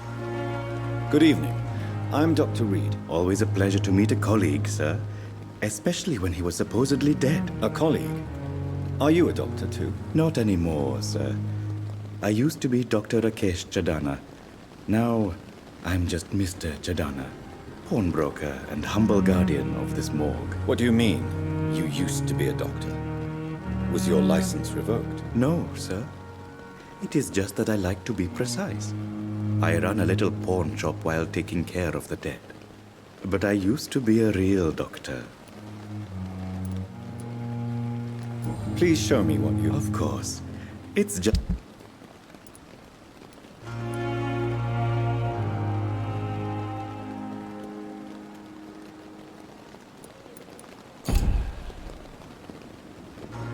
Good evening. Are you afraid or uneasy being surrounded by so many corpses? Why should I? These bodies are empty vessels. Flesh left to decay. Poof. No soul anymore. All gone. An interesting point of view. And quite an exotic one, too. Most people fear, or at least have a respect, for dead flesh. Sir, as a medic during the war, I learned to face my death and the death of others. It's the pain we have to tame, not death itself. How did you get this job? After I left the army, I worked as an undertaker down by the docks. A dangerous place with many an unpleasant business there. Milton Hooks helped me get a job here. Do you work here alone? Yes, very easy work, sir. All I have to do is watch a few bodies. The situation was very different when the main morgue was still open. Why do you have to watch these bodies? Because these poor fellows have no names. We keep them in case someone comes looking for the missing. Sadly, very rarely happens. Why close the hospital's main morgue? It was for sanitary reasons after the beginning of the epidemic. Cadavers had to be moved to the nearest mass grave. Have we met before? I don't think so, sir. Why? When we first talked, you said you were glad to meet me since I was reported dead. Funny story, sir. Your sister came here a few nights ago. You were missing, and she was looking for your body. She must be very relieved now. Do you need medical attention? I'm feeling all right, Doctor. But perhaps it is because I, too, am used to the smell of the dead. A pawnbroker? I expect you get all types of people here. Yes, sir. All kind of people. For I sell all kind of goods. What kind of goods? With the quarantine, it's not always easy to buy things. So I trade. I exchange. Some people sell, some others buy. I like to help. Who comes here to trade with you? It's very unhygienic, even unsafe. Diseases can spread. For the customers, for the hospital. I'm very cautious, sir. I've been a doctor, remember? And all my clients are good people. In fact, I think I only know good people. Since you're not afraid of dying, do you believe in life after death, Rakesh? No. I believe we must do all the good we can while alive. For our time is short, and the obstacles are endless. Do you think you would enjoy immortality as a concept? I don't think so. Don't mistake me. I love life, and I'd like to live a long life. But everything has to decay, sir. Even goodwill. So you're ready to die? No, I am not. I don't fear death, for I won't see it. What troubles me is the pain my death will inflict to those I know. You're a wise man, Mr. Chidana. No, Dr. Reed. I am a foolish man. But I like to think otherwise. Do you really believe goodwill cannot last? As I said, sir, everything decays. If I was to never die, goodness, I would be bored or worse. And I like to be helpful, sir. Quite depressing, wouldn't you say? Yes, but the good news is, we'll all die before losing our humanity, sir.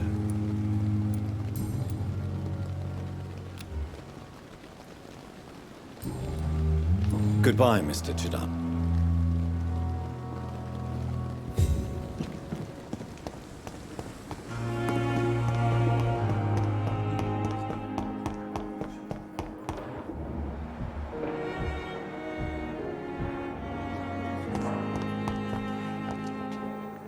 Good evening, miss. I'm Dr. Reed, the new surgeon at the Pembroke Hospital.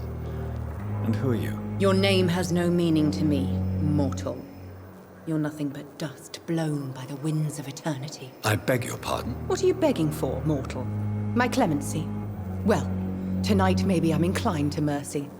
You'll never forget the night you met Thelma Howcroft. You keep calling me mortal. Why is that? And if I'm mortal, what are you? Well, Dr. Reed, if you must know, I'm a vampire. Who are you really, Miss Howcroft? I mean, apart from being a vampire. Is that not enough for you, puny mortal? What do you require? Proof of my powers? I'm curious to know who you were before becoming a vampire. No, it was such a long time ago, I don't remember. Centuries of unholy life can have strange effects on one's minds, you see? And why do you believe you're a vampire? I don't need to believe anything.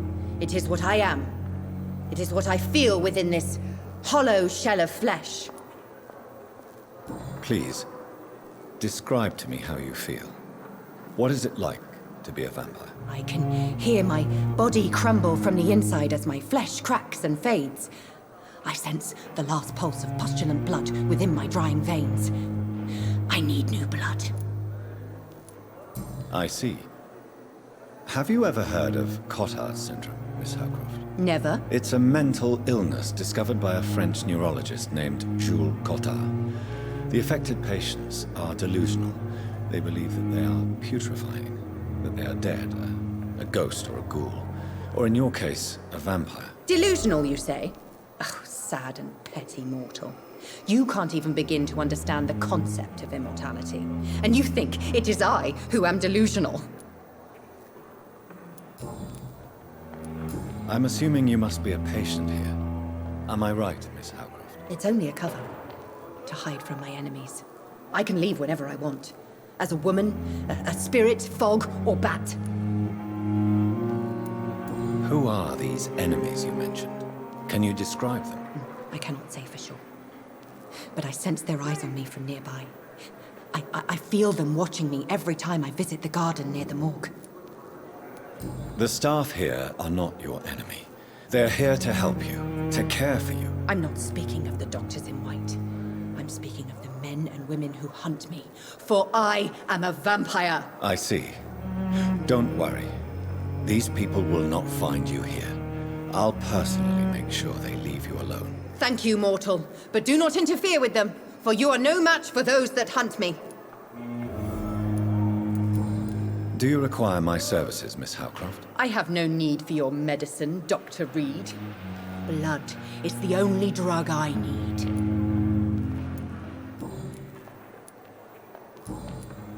I'll leave.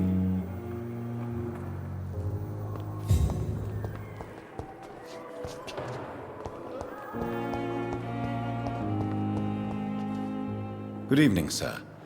Can I help you? Unless you're here to fix my face. No. I don't think you can help me. I'm Dr. Reed. I've recently taken the position of head surgeon here.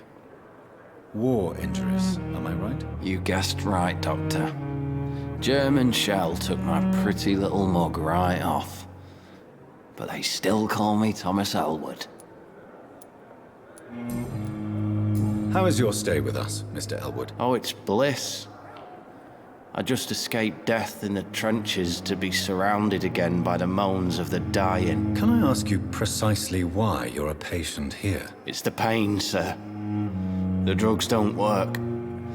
It just hurts under the scars, if you get my drift. Can I do anything for your pain? Nurses gave me a bunch of pills. No effect. Told you. It's like the flames are under my skin, burning away. Who is treating you? Is someone in particular looking after your case? Nobody since the old and tired doctor spoke to me. Started to think I was forgotten about. Wouldn't blame you. You don't seem worried by that. My face hurts so much more when I smile or cry. I've learned it's easier not to speak. But be assured I'm smiling inside.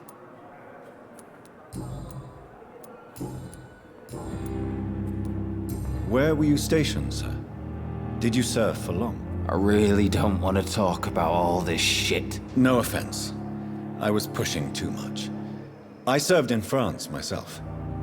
I just wanted to know what happened to you. You were an officer, weren't you? Then I doubt we fought the same war, sir. No offense. How close are you to Miss Hawcroft? Are you aware that she thinks she is a vampire? To wait for her next nibble is the best reason to stay here. Every time she approaches my bed, she treats me like something tasty. A normal person. Aren't you afraid? She may hurt you if the game goes too far. She's quite harmless, I can assure you. Her head's broken inside is all. While I'm busted on the outside. But she's still beautiful. Living proof that there's hope for me. So do you let her bite you? You know that's not sanitary. And why not? She's only supping a few drops of me blood. And the pain, it's real for once. She could decide to bite less willing patients. Then it's another good reason for me to stay here, Doctor. You do realize she's mentally disturbed. It's called the Cotard syndrome. She truly believes she's a vampire. In her madness, she never refers to my scars. And frankly, if I could, I'd join her world. It seems much more fun than the real one.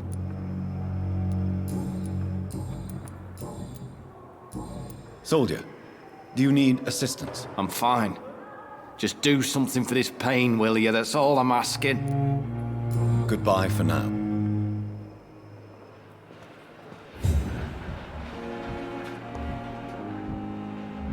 Fear and disgust on every street corner. Please, Doctor.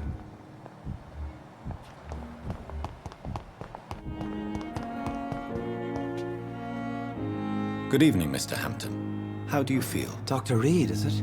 Oh, sir, I must apologize for my behavior. What do you mean? I was not myself in the factory. Fear and exhaustion made me say awful things to you, I'm afraid. You remained perfectly nice and polite. A little delirious, perhaps. But who wouldn't be after enduring an abduction? Thank you, Doctor. That's a relief. Now all I need to do is rest and return to my flock. How did you end up in William Bishop's den? I had received alarming news about his recent behavior. I went to his place and he refused to let me go. Why did he abduct you? William was an alcoholic. His addiction suddenly changed to blood. I don't know why. Just like a patient I met here. This Miss Hawcroft. You dared to enter this awful place alone. You're a hero, Mr. Hampton. Or a fool. I'm just a man trying to help his friends, Dr. Reed. William Bishop was a conflicted soul, searching for light. Do you know Tom Watts, the bartender from the Turtle? I met him before I found you in the canning factory. Tom? Yes, of course. Always the helping hand, good old Tom. Without men like him, corruption and despair would have wiped out the East End long ago. People are still in despair. How could it be otherwise? The authorities have left us all to rot in this contagious nightmare. No drugs, no advice, nothing. It's a damn shame. Who should I avoid in this part of town, then? Any particularly evil figures? Not really. Most men and women are just doing their best. And it's not my habit to speak ill of people I know, Doctor. What is the general situation in the East End docks? The situation has always been tough, with a lot of tensions between the gangs and the dockers' trade union. The wet boot boys are very nervous since they lost their leader. Has the gang been threatening you? Ah, no. I've had this nickname for so long, you know, the sad saint of the East End. No one dares to bug a saint, not even criminals. Who leads the gang now? Since Clay Cox went missing, it's his wife Edwina who runs the show, with the assistance of her minion, Booth Digby.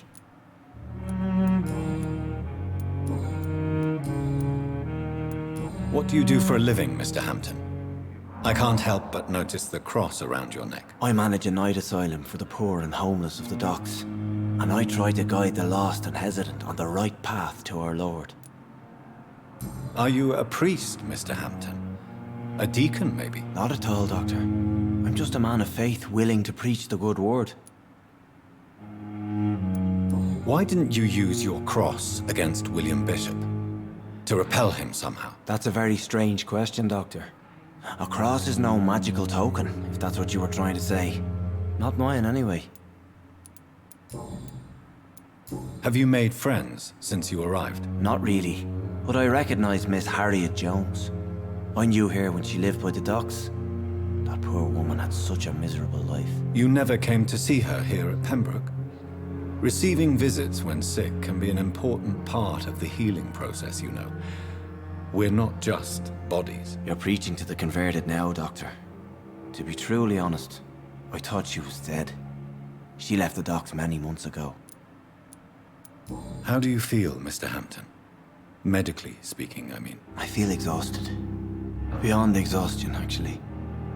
William drank so much of my blood in his madness. I feel empty. You're in good hands here. Dr. Swansea is well versed in blood transfusion, and I'm sure he'll take the best care of you. Thank you, sir. I believe all I need is rest, and then I can go back to the people who need me. Goodbye, Mr. Hampton.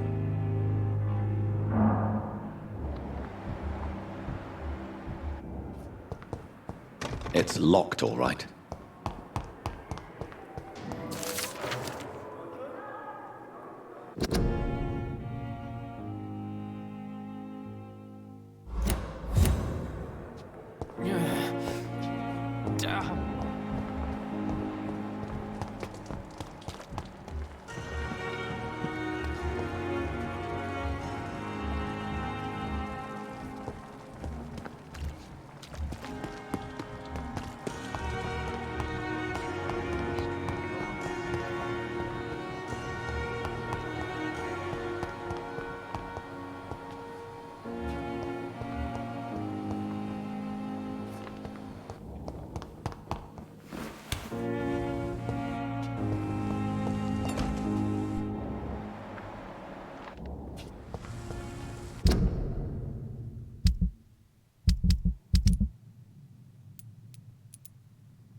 It's locked.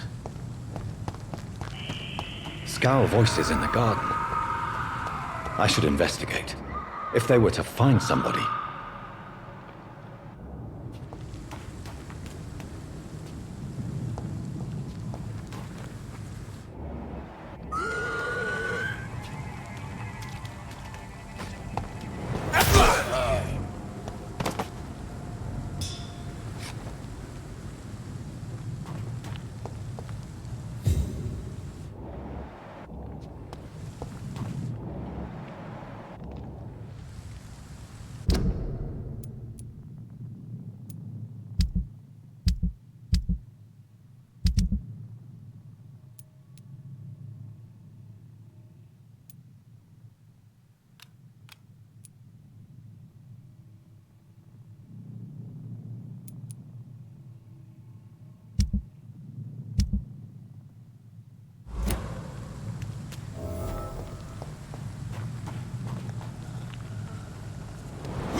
So, Mr. Hooks and Nurse Hawkins are an item.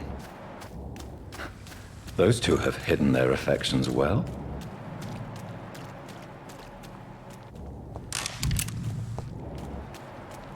I cannot enter.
It's locked, all right.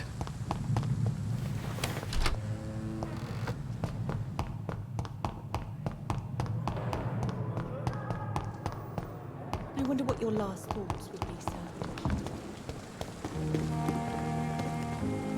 Good evening, Milton. Good evening, Doctor. Still...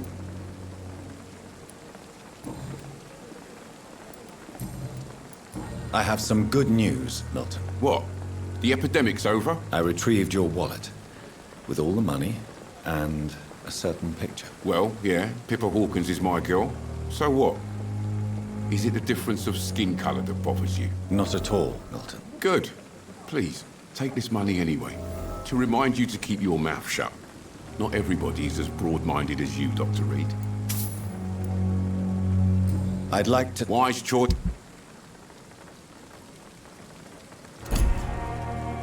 Good evening.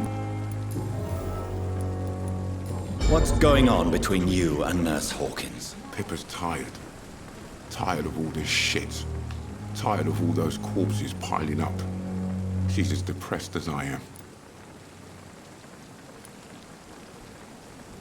During the war, I witnessed a few couples, just like you, come together in difficult circumstances. It can be very damaging. Maybe you're right. But we support each other. And that's all that matters. You do realize you could both get fired. Hospital staff are not meant to have intimate relationships with one another. Come on, Dr. Reed.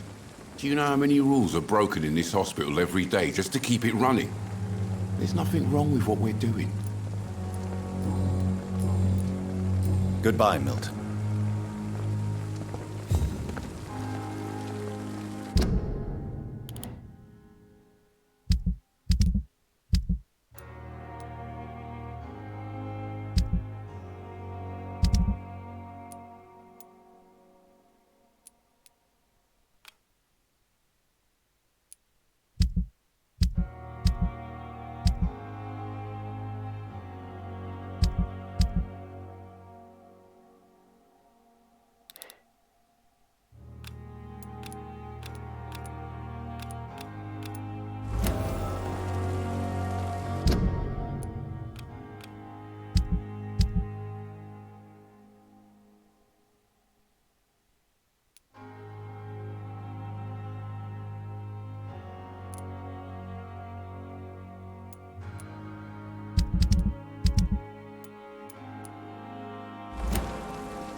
The pain.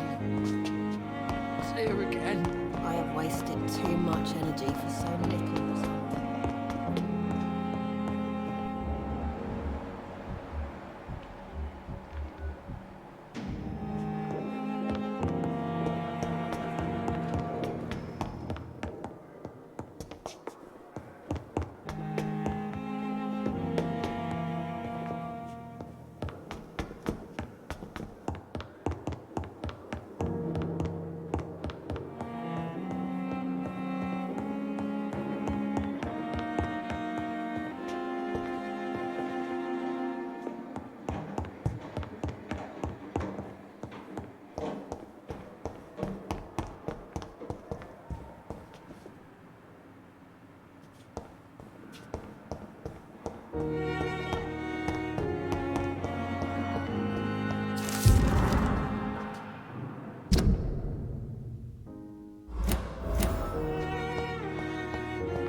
as your wife, I hope that might help.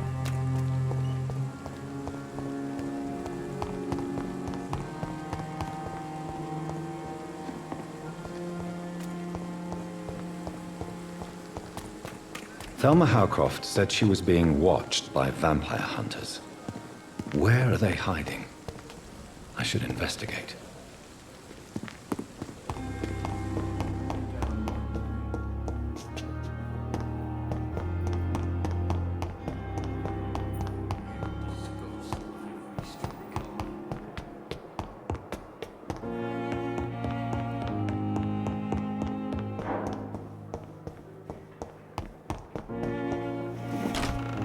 This must be the place. It's definitely away from prying eyes. Relegated to the shadows. A kingdom of my own. At least I won't be sleeping in a coffin.